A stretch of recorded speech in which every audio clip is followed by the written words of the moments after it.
Sometimes the scariest betrayals don't come from strangers. They come from the people you trust the most, your own family. Imagine sitting at your mother's birthday dinner. Everything feels normal, the same laughs, the same stories. And then your 10-year-old child calls you from inside the same house and whispers, "Get out now." You don't know why, but you listen. And that moment changes your life forever. This is my story. It all started in Dallas, Texas on my mother's birthday.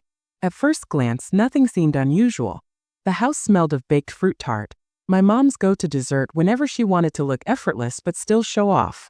My dad was repeating one of his usual tales about how hard life used to be back in the day, the kind of story we'd all heard 100 times. My younger sister, Clara, had decorated the dining room with balloons, smiling like she hadn't spent the morning screaming at her kids. In other words, it was normal. The kind of normal you stop noticing when you're too used to it. Same voices, same background music, the same cheap wine and mismatched glasses. A few laughs, a few complaints. My daughter, Lena, who had just turned 10, had disappeared upstairs, probably reading or sketching like she always did. I didn't think much of it. The adults were talking, the little cousins were running around, and I was just sitting there, floating through the night. No drama, no fights, no tension. Honestly, I even caught myself smiling once or twice, something I hadn't done in a while. For a moment I thought maybe, just maybe, my family had finally found peace. And then my phone rang. It was Lena, which was odd because she never called me if we were in the same house. She'd usually just walk up and tug on my sleeve if she needed something. I looked around the living room. I didn't see her. Maybe she was in the backyard or upstairs. I answered, a little confused. "Hey, sweetie, what's going on?" Her voice hit me like a punch. It was quiet, shaky. "Mom, get out. Get out now." I froze. The room around me didn't stop moving, but I did. My heart hammered so hard I thought everyone could hear it. "What happened?" I asked. Her voice broke a little. "Just get out of the house, Mom. Please. Right now." She was whispering. She sounded terrified. I didn't ask another question. I didn't grab my shoes. I didn't even look back at the table. I just stood up and walked straight out the front door, like something had taken over my body. Outside, the warm Texas night air hit me. The smell of cut grass mixed with cheap perfume from inside. And there she was, my daughter, standing by the driveway with her backpack slung over one shoulder, her eyes locked on mine. She wasn't crying, but her face was pale, tight. She looked hollow. I ran to her. "Lena, what is it? What's wrong? Did someone hurt you?" She shook her head quickly. "I don't want to talk here. Please just get in the car." I could see her hands clenching the straps of her backpack. She wasn't injured, but she was scared. That much was clear. I nodded. My voice wouldn't work, so I just moved. I unlocked the car, we climbed in, and I drove away. Not speeding, not slamming the brakes, just calmly driving out of there, as if leaving quietly would keep us safe. We didn't speak. She stared out the window. I gripped the steering wheel so hard my knuckles went white. When we finally stopped, it was in the empty parking lot of an old garden supply store a few blocks away. The building was closed, the lot was silent, lit only by a few tired street lamps. I turned off the engine and exhaled slowly. "Okay," I said gently. "We're alone now. You can tell me what happened." She didn't answer right away. Her small hands rested in her lap, her eyes fixed on the windshield like she was somewhere far away. After a moment, her voice came, low but steady. "I don't want to go back there. Not to Grandma. Not to Grandpa. Not to that house. Not ever again." The breath left my body. Her tone wasn't angry, wasn't dramatic. It was flat, like she'd been holding this in for a while and had finally decided to say it out loud. "I don't understand," I whispered. "Everything seemed fine. What happened, Lena?" She shook her head. "Just please, Mom. Don't make me go back." I stared at the steering wheel, my brain spinning, trying to connect pieces of a puzzle I didn't even know existed. Finally, I nodded. "I won't," I said. "I won't take you back there." That was it. No explanation. No details. I didn't push. We just sat in silence, me trying to rewind the whole evening in my head. Every laugh, every glance, every word, searching for what I'd missed. And her, just holding herself together in the passenger seat. Before I tell you what happened next, you need to understand how we got here. Because this moment wasn't just about one birthday party. It was years in the making. I grew up the eldest of two sisters. People assume being the oldest comes with privilege, authority, maybe even favoritism. Not in my family. In my family, being firstborn meant being the experiment. The test run. The child they could pile responsibilities on without asking. When I was 15, I got my first job at a small bakery downtown. My parents cheered, not because they were proud, but because now I could contribute. We all help out in this family, my mom said when I tried to use part of my paycheck for new jeans. By 16, half my paycheck went straight to bills. I worked extra shifts, often without being asked, because I thought it was the right thing to do. I told myself it was noble, mature. Then Clara hit that age. My sister got to sleep in, go to the mall with friends, and lounge around without a care. No job, no pressure. She didn't have to contribute a dime. I once asked my mom why Clara didn't have to pitch in the way I did. She sighed and said, "She's just not built like you are. You're stronger. She's delicate." Like I was some factory model and my sister was fine china. So I swallowed it. I didn't want to fight. I didn't want to be the bitter sibling. I just kept my head down and worked harder. At least back then I thought I had a future waiting for me. Back then I thought I was carving out my own life. And for a while I believed I was happy.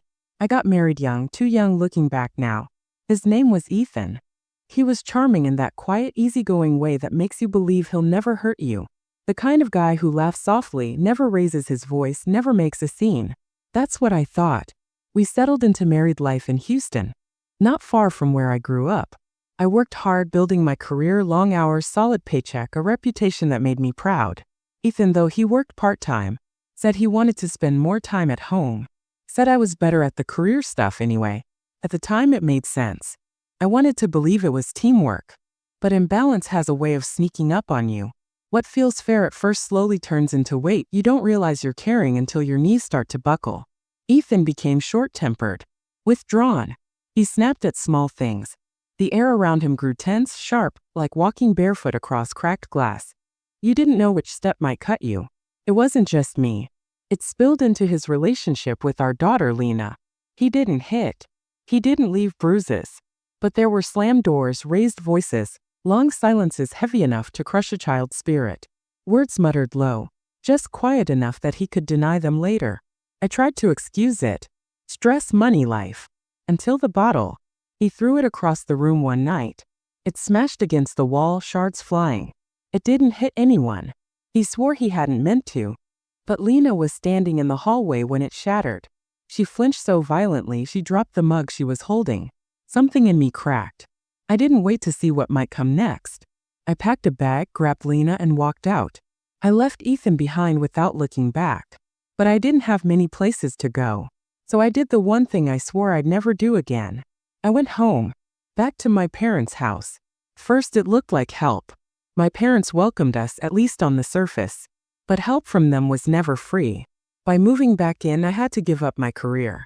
There was no way I could keep up those long hours while juggling custody hearings, therapy appointments, school runs, and a little girl who had started flinching at every loud sound. My old job didn't offer part-time options. And in my field, those kinds of roles were rare, like unicorns. So I took something flexible, humiliatingly underpaid, just enough to scrape by. Enough to survive, but not enough to live. And definitely not enough to support anyone else. Which was a problem because for years I had been the golden goose. When I was still earning well, I sent my parents money every month. I paid bills, covered emergencies, even splurged on them. 2 summers ago, I'd paid for their all-inclusive vacation to Mexico. They still posted about it like it was the highlight of their lives. But once the money stopped, so did the smiles. They never said it outright, but it showed in little ways. The sign my mom made at the grocery bill, the way my dad complained about the water bill every week, the way family group chats suddenly carried on without me. Meanwhile, my sister Clara and her husband lived there rent-free with their 2 toddlers, who treated the house like a playground. My parents doted on them, bragged about them, babysat them. And me? I thought if they could make space for Clara's circus, surely Lena and I could stay too. But it never felt right. From day one, there were little things. Lena's drawings came off the fridge almost immediately. Her plate was cleared before she was done eating. She got scolded for laughing too loud at a cartoon. I saw the looks. Not from everyone, but from enough people that it mattered. And Lena noticed. Of course she did. She spent less and less time downstairs. She clung to me more. She asked if we could move into our own place soon. And I promised her we would, told her this was just temporary, that family was supposed to help. I wanted to believe that. I really did. Until the night of my mother's birthday. Until Lena called me from inside that house and told me to get out. So there we were, sitting in the car under a dim parking lot light. My hand still on the wheel, my heart pounding. I finally asked her softly, "Lena, what happened?" This time she didn't hesitate. Her words came out flat, steady. "Grandma, Grandpa, and Aunt Clara, they don't want me there. They were talking. I was in the bathroom. They didn't know I could hear." I froze, staring ahead, afraid to breathe too loud. "They said they're going to send me back to Dad," she continued. "They said I'd be better off. That they're planning something." Her voice didn't waver. She wasn't crying. She was just telling me, like it was a fact, like the weather. "I don't want to go," she whispered. "I don't want to be near him." My hand shook against the steering wheel. "What exactly did they say?" I asked carefully. She turned to me then, her small eyes wide but steady. "They said they're going to make you lose me. They said it in the kitchen. I heard everything." I braced myself. "They said you'd lose custody anyway. That they could help it happen faster. That Dad would take better care of me. And if I went back to him, then you'd get your old job again. You'd have money. You'd start helping them again." Her words were like knives, each one sharper than the last. But she wasn't finished. "They said they could put something in your stuff. Drugs maybe. So it looks bad. And then call child services." I sat there in stunned silence, staring at the dashboard as if it could give me answers. My parents, my own parents, were planning to frame me. "You're sure you heard this?" I whispered. She nodded firmly. "They said it all. They said I talked too much. That the house is full. That things were nicer before we came back. They said you're not useful anymore. And that Dad was always the better parent." Something inside me shifted. Not a snap, not a break. Just a slow, heavy shift, like the ground beneath me had moved and nothing would ever stand steady again. Lena's voice softened. "So I packed what I could. That's why I have my bag. I didn't want to stay. I called you." I glanced down at her small backpack sitting on the floorboard. She had remembered to grab my phone charger. My throat closed up. Instead of falling apart, I turned the key in the ignition. And I drove. I didn't go back for clothes. Not for answers. Not even for my toothbrush. I drove straight to Daniel's house. Daniel had been my best friend since childhood. No romance, no drama. Just one of those rare lifelong friendships that never cracks. He opened the door in sweatpants and one sock, holding a mug of coffee. "I need a place to crash," I told him, voice shaking. He looked at me, then at Lena, and simply stepped aside. That's who he is. That's why he's still in my life. That night, we slept on his couch. Lena curled up beside me, too quiet for a child her age. I lay awake staring at the ceiling, counting the slow rotation of the fan blades, trying not to scream. My phone buzzed with calls and messages, 17 in total. I didn't check a single one. The next morning, I tried to act normal. Brushed my hair, found socks that almost matched, packed Lena's school lunch, and tucked in a napkin with a doodle of a silly cat. I kissed her cheek and whispered, "You're brave." She nodded without a smile, but with a kind of strength that broke my heart. We walked to school, and that's where I saw them. My parents, standing by the front gate like they owned the place. My mom with her fake smile. My dad with that stiff posture. Clara standing behind them, arms crossed. Lena froze beside me. "It's okay," I whispered. "Go inside. I'll handle this." She darted through the gates, disappearing into the crowd of kids. And I turned to face them. When I saw them outside Lena's school, it felt like a trap. Not a coincidence. Not a chance meeting. A calculated move. They didn't wave. They didn't call my name. They just stood there, blocking the path like guards at a gate. My mother was the first to speak. "Why didn't you come home last night?" Her tone wasn't warm, wasn't worried. It was sharp, almost scolding. Like I was a teenager breaking curfew, not a grown woman standing on a public sidewalk. I didn't answer. I wasn't about to do this in front of dozens of kids and parents. But Clara stepped closer, folding her arms. "You're being dramatic. You left without a word. Do you know what that does to the family?" The family. The word made my stomach twist. I leaned in just enough for my voice to cut low, sharp. "I know what you said last night. For a second, their faces didn't move. Then my father's jaw clenched. My mother's eyes flickered sideways. Clara smirked like she'd been caught, but didn't care. You misunderstood, my mother said quickly, too quickly. Lena must have exaggerated. You know how kids are. She heard everything, I shot back. Every word about framing me. About handing her back to Ethan. That shut them up. Clara rolled her eyes. God, you always think the world is out to get you. You're paranoid. You're unstable. No wonder. I cut her off louder this time. Don't you dare. Heads turned. A few parents slowed their steps, curious. I forced myself to lower my voice again. I don't care what you think of me, I said. But dragging my daughter into it? Planning to ruin me just to get rid of us? That's where it ends. My father finally spoke, voice low, deliberate. You're weak now. You can't give her stability. Ethan can. That's the truth. There it was. No denial. No backtracking. Just the truth, cold and sharp as steel. I didn't argue. I didn't plead. I turned on my heel and walked away, my heart pounding so hard it hurt. That night, Daniel insisted we go to the police. They can't get away with this, he said. If they're really planning something, you need it on record. Paper trail protection. You can't wait for them to make the first move.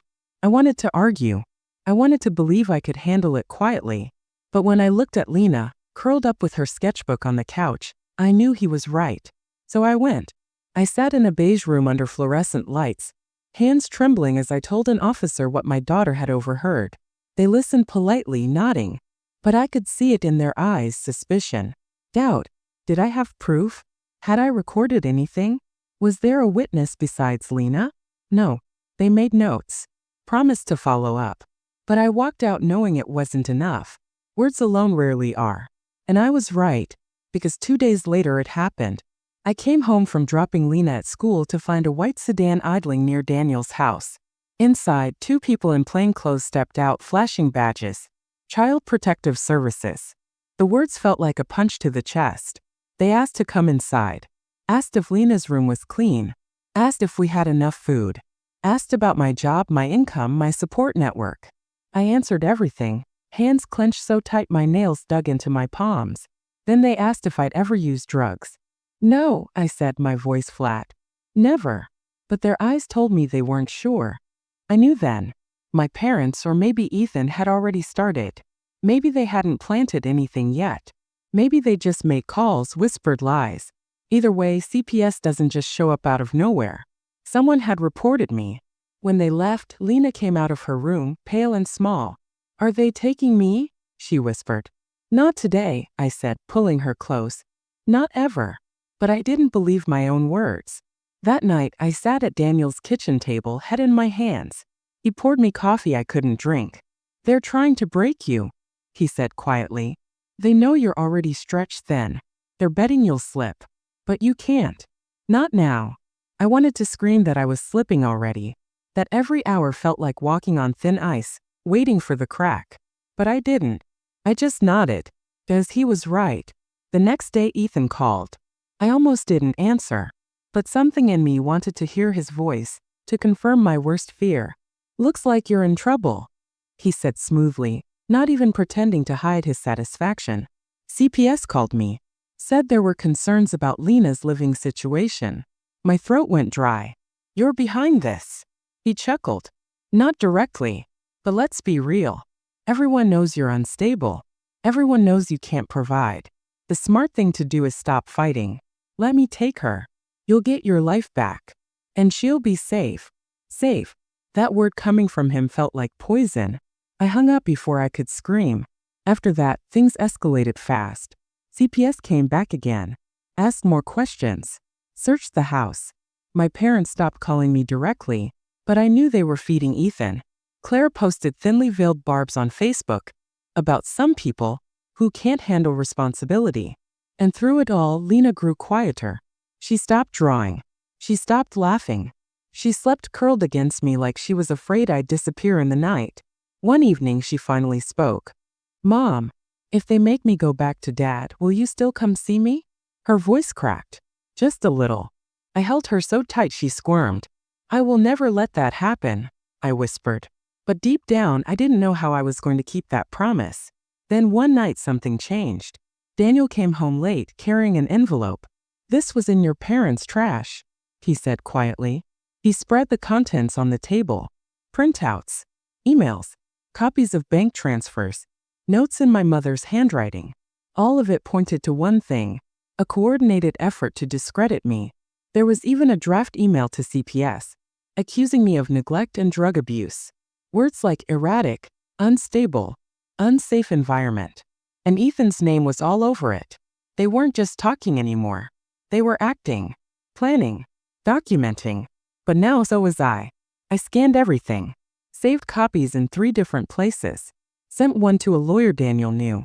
For the first time in weeks, I felt something I hadn't felt since Lena's phone call. Not fear, fight, because now I had proof. Proof. That word was like oxygen after weeks of suffocating. I stared at the printouts scattered across Daniel's kitchen table, my hands trembling as I held them. For once I wasn't imagining things. I wasn't paranoid. They were plotting against me. And now I could finally prove it. But proof doesn't win on its own. It has to be fought for. And the fight was just beginning. The lawyer Daniel connected me with was a sharp-eyed woman named Harper. She didn't flinch when I laid everything out. Lena's call, the whispers I overheard, the CPS visits, the papers from my parents' trash. She just nodded, flipping through the documents like she'd seen 100 battles like this before. "This is good," she said. "Not perfect, but good. Enough to shift the weight in your favor. But you need to be ready for them to push back harder. Once they realize you've got this, they'll come for you with everything they have." She was right. Within a week, Ethan filed for emergency custody. The courtroom felt colder than any place I'd ever been. Ethan sat across from me, clean-shaven, tie perfectly knotted, playing the role of the stable father. My parents sat behind him, Clara by their side. All of them a wall of support for his performance. I sat alone except for Harper and Daniel, who refused to leave my side. When the judge entered, I forced myself to sit tall. My heart was pounding so hard I thought it might echo across the room. Ethan's lawyer painted me as unfit, unstable, unemployed, lashing out at family, exposing Lena to chaos. He brought up every CPS visit, twisting it like a knife. And then he dropped the word like a bomb: drug use. I almost stood up, almost shouted. But Harper squeezed my hand subtle, warning me to stay calm. When it was our turn, Harper's voice was steady, sharp as glass. "Your Honor, we have evidence that these allegations are not only false, but part of a calculated campaign by the petitioner and the respondent's family to discredit her. A campaign designed to strip her of her rights and hand custody to a father with a history of neglect." Then she laid out the papers, the emails, the notes, the draft accusations in my mother's handwriting. The courtroom fell silent. My mother's face drained of color. Clara shifted uncomfortably, crossing her arms tight.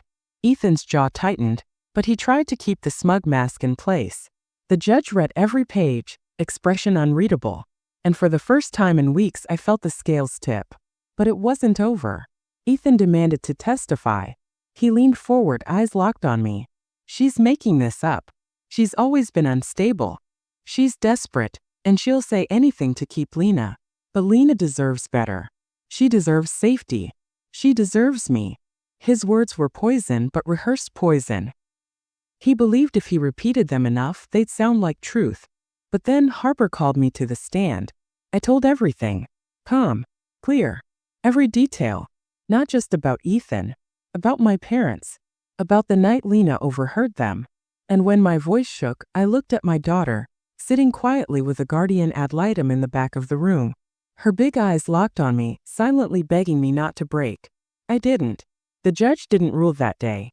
They rarely do. But when we left the courthouse, I saw something shift. My parents didn't meet my eyes. Clara stormed off ahead of them. Ethan walked out tight-lipped, his mask cracking just enough for me to see the rage beneath. And for the first time I wasn't afraid. Because I knew deep down they were losing. Weeks dragged on. Investigations continued. CPS questioned everyone again. But this time, with the evidence Harper submitted, their tone had changed. Instead of suspicion, there was caution. Instead of judgment, there was recognition. Slowly, the storm started to break. And then came the ruling. The judge's words echoed in my head long after the gavel fell. Primary custody will remain with the mother. Supervised visitation is granted to the father. Pending ongoing review. Allegations against the respondent have been determined to be unsubstantiated and, in fact, the product of interference by extended family members. That interference is hereby noted on record. I won. But it didn't feel like victory. Because when I turned in the courtroom, I saw my parents. Their faces weren't angry. They weren't pleading. They were blank. Cold. Like strangers. And maybe that's what they'd always been. Afterward, Harper told me I could press charges. That I had grounds for harassment, even conspiracy. But I didn't.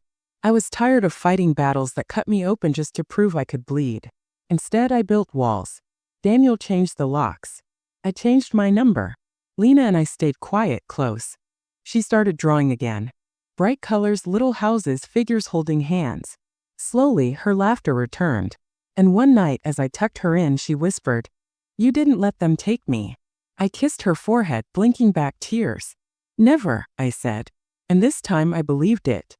But here's the truth I can't ignore. It wasn't just Ethan. It wasn't just my parents. It was me too. My blindness. My hunger for approval from people who had no love to give. My silence, every time I swallowed the unease instead of speaking it. That silence almost cost me everything. And now I know better.